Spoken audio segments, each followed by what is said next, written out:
I love Hondurans. Um, I would, if I had the chance, I would move back to Honduras and just live down there.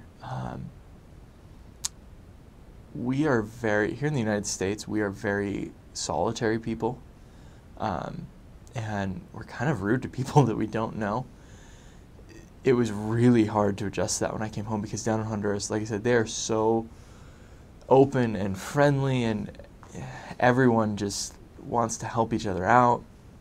And it was a fantastic place to live, because people are just so much fun, and they're so much more laid back and just less.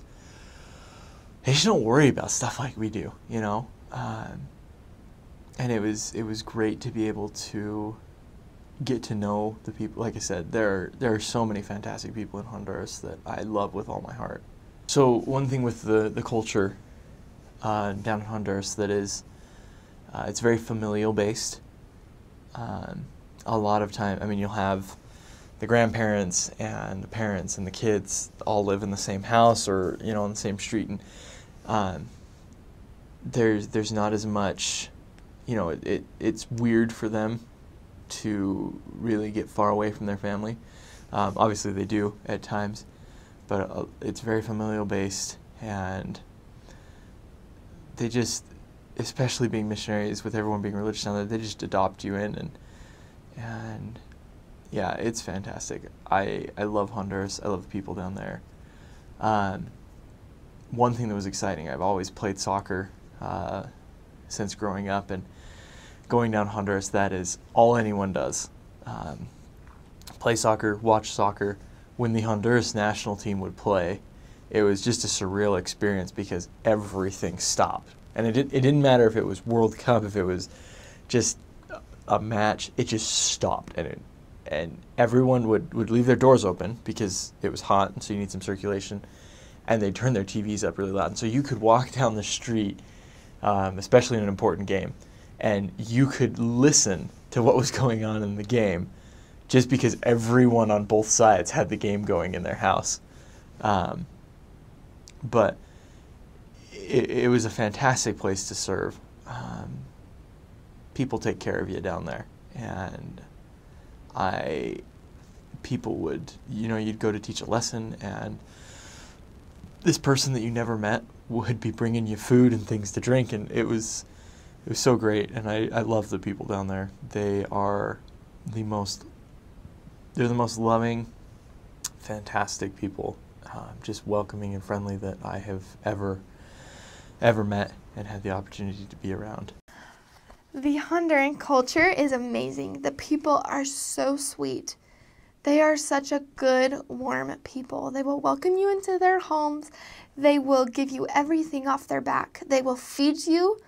It's hard if you go into a house and they see that you're hot and sweating, which you will be hot and sweaty every single day and every single appointment.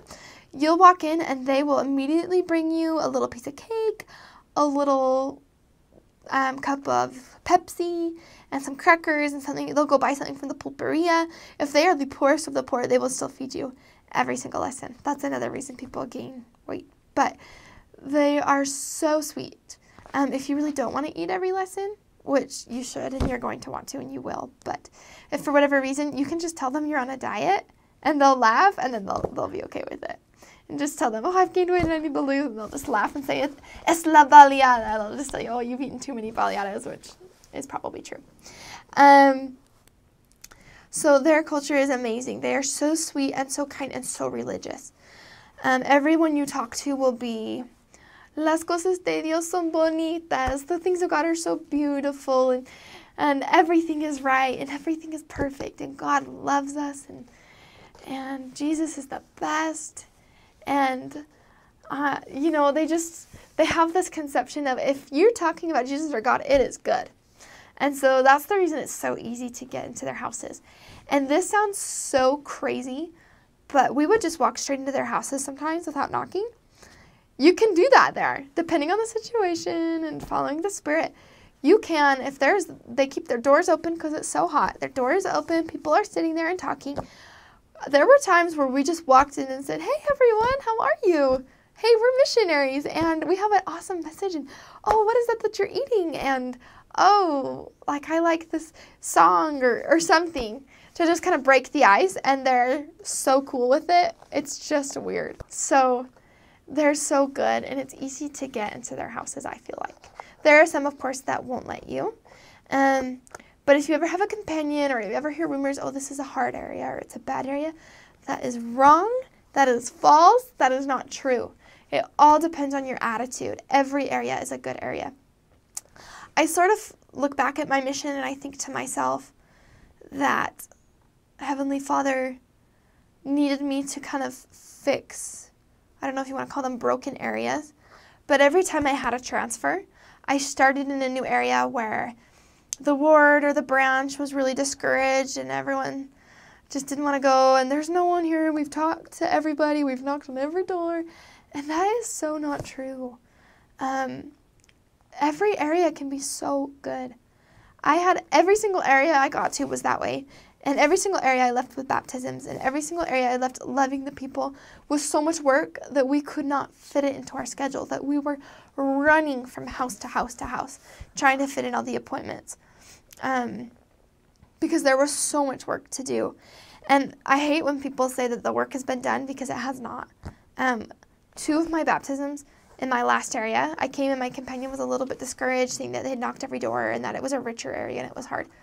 2 of my baptisms were literally a block away from the church, like 30 seconds walking, lived so close.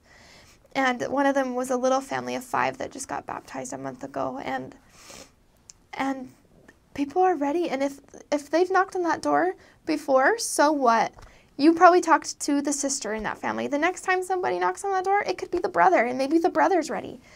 It's always important to ask, is there somebody else in your house that would be willing to listen or interested? Do you know somebody who's sick? And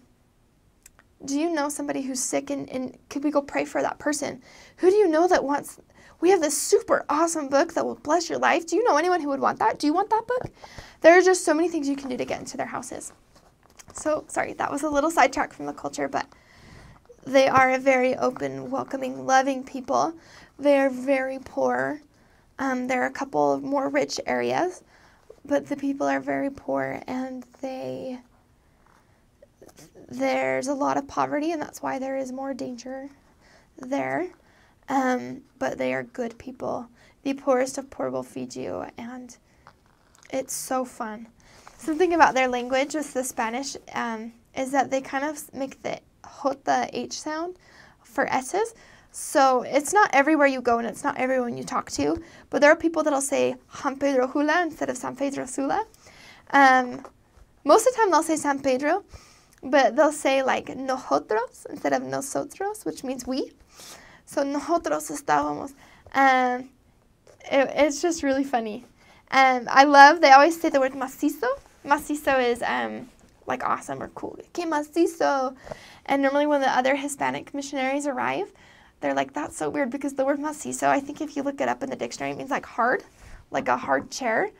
So it's kind of weird that that's so hard, but it's like awesome. So, and they're catrachos. That's what you say for a Honduran, or hondureño, hondureña. They're just so fun. And my favorite is they'll go, sí, hombre.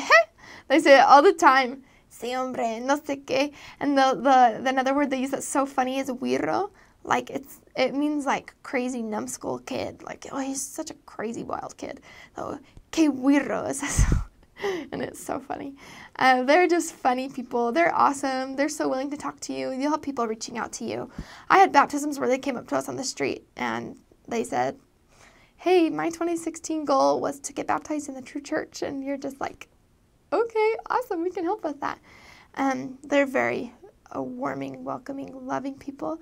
Everybody is family. Everybody is invited. They love to party. Oh, they love to party. They're late to everything. So you'll learn very quickly that if you want to have a baptism at 6 o'clock, you tell everybody that baptism is at 5:30, if not 5. And you'll get used to it. Something that was hard for me when I first got there is I was a very punctual person. So when it was 10 minutes before lesson and we were in the house studying language, I tell my companion, we need to leave. And she's like, no, we don't. And I'd say, yeah, we do. We have a lesson in 10 minutes. And she'd say, if you show up on time, you're early. You need to show up 10 minutes later. So that was something that was kind of crazy. But everyone's that way, so you'll get used to it. And then you'll have to adjust when you get back home to actually being punctual again. So it's awesome. I love the culture, and I love the people. So the biggest thing that I love about the Honduran people is that, they want to love you. It doesn't matter who you are. They want to love you. They want to welcome you into their homes. I mean, there were people that would let us come in to talk to them, and it became pretty apparent pretty quickly that they actually, like maybe they were really faithful members of their own church or things like that. I mean, they weren't totally like, oh, I want to hear your message, but I just want to hear from you.